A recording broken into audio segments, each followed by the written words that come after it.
So, what's up, people, and welcome to the Chapter 104 discussion of Kaiju number 8, or Kaiju 8号.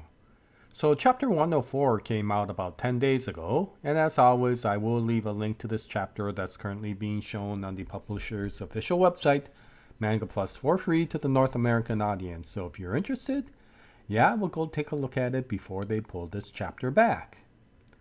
Okay, so Chapter 104 starts off where Chapter 103 left off. If you remember, Mina was having a battle of wits against Monster Number 9, or should I say, the monster that was controlling Monster Number 9, as we found out in Chapter 103.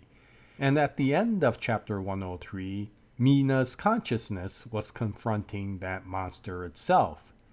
And we start out Chapter 104 in that particular manner, where we see that giant monster staring down at little Mina. And Mina is still trying to comprehend what's going on when Monster Number 9 tells her, you're basically gonna lose this situation. No matter how much you try to fight, no matter how much you try to keep your own identity, it's not going to work, because so many people have tried that and they have all failed. And during that conversation, you see Monster Number 9 transform to other characters, one of them being Commander Shinomiya, but also other characters that look like a samurai from the Edo era, and potentially a citizen from sometime during what looks like the Heian or Muromachi era. And so what we find out is that this monster has existed throughout the history of Japan. It has continued to absorb other characters to gain power. And so by this time, there are just hundreds upon hundreds of spirits within this particular creature, and trying to fight against them is a losing act. But that, of course, doesn't stop Mina from trying, and this results in hundreds of characters or monsters coming after her, trying to devour her.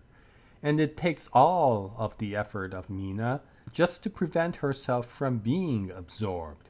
And throughout this entire chapter, it's basically about her battle against these hundreds of beings that are currently trying to absorb her into, I guess, what is considered the collective hive mind of this monster.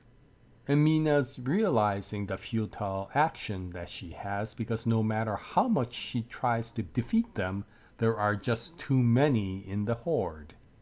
And in the very end, she finally gets consumed by one of the large monsters, which may be the main monster itself. And she realizes that no matter what she tries, she may lose out. And with that, she may end up disappointing and putting to peril all those people who are currently fighting in the outside. And because of that, and because of their belief in her, she tries to continue to fight to move forward. However, because she is losing control, it becomes extremely frustrating to be able to fight, and she realizes that she cannot do it alone. And that's when she realizes that in the past, it was her actions with the support of Kafka that gave her the ability to move on. And although they have made a promise to continue to move on, she feels that finally she is no longer able to do so and cannot keep her promise with Kafka. Now, this is very interesting because, of course, from Kafka's perspective, his inability to be able to support Mina has always felt that he was a failure to his promise to her. But we see in this particular chapter that she has felt the same way to him. Unless she can eradicate all these monsters as they had promised each other, if she fails to do so, she would not be able to keep her promise either. And it is at this time that within Mina's spirit, Kafka appears. And initially, Mina thinks that it may be Monster Number 9, until this character turns around and convinces her with his presence that this is no imposter, this is actually Kafka. And he gives her the support that he always promised by saying that he will be by her side. And what does that mean? Well, we find out in the real world that monster number 8 has finally caught up to monster number 9, and you see monster number 9 without the arm that had captured Mina and was trying to absorb her. So where did she go? Basically with monster number 8, who in the nick of time has come to rescue Mina. And this must be a relief for many of the fans out there because it took many chapters to get to this point. But I don't mind that at all because this is, of course, a story about many of the JDF soldiers. And it took the stories of those other individuals to understand basically what was at stake. And now it puts the proper perspective on what Kafka has to fight for. And you could see that I have always said that Matsumoto Naoya has always been about execution. And in this case, this image that you see of monster number 8 glaring back at monster number 9 indicates that we are in for quite the battle to come. And so chapter 104 turns out to be a pretty good chapter. It's basically the transition from all of the things that we've been seeing up till now to finally focusing down on Kafka, but also to understand what Mina has been going through from her perspective through these past 2 chapters that gave us the understanding of what she believed in and how she felt about the situation. And knowing who this person is gave us a better understanding of what the relationship between Mina and Kafka is. You could understand why from both characters they valued this relationship so much. And so now it'll be interesting. I don't think Matsumoto Naoya will be diverting to other parts of the story anymore. This is about monster number 8 versus monster number 9.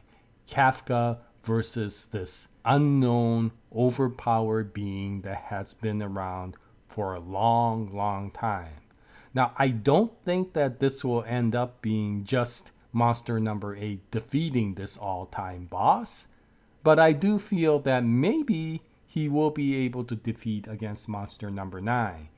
The reason for that is, of course, with the introduction of this all-time boss, monster number 9 becomes kind of a lesser character. He no longer becomes the overall adversary, and there is somebody else that Kafka has to defeat beyond this character. And so this gives this character the ability to kind of move on.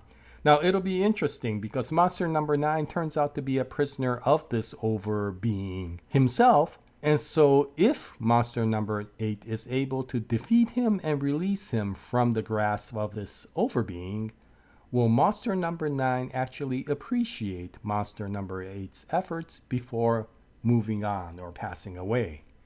And so it'll be interesting to see how Matsumoto Naoya executes this part of the story. And once chapter 105 comes out, I'll bring out another video. I hope you join me at that time. But this is the chapter 104 discussion of Kaiju Hachiko or Kaiju number 8. If you read it, what you think about it, any comments will be greatly appreciated. And until the next episode, happy manga reading, and as always, Jaya, nice day everyone.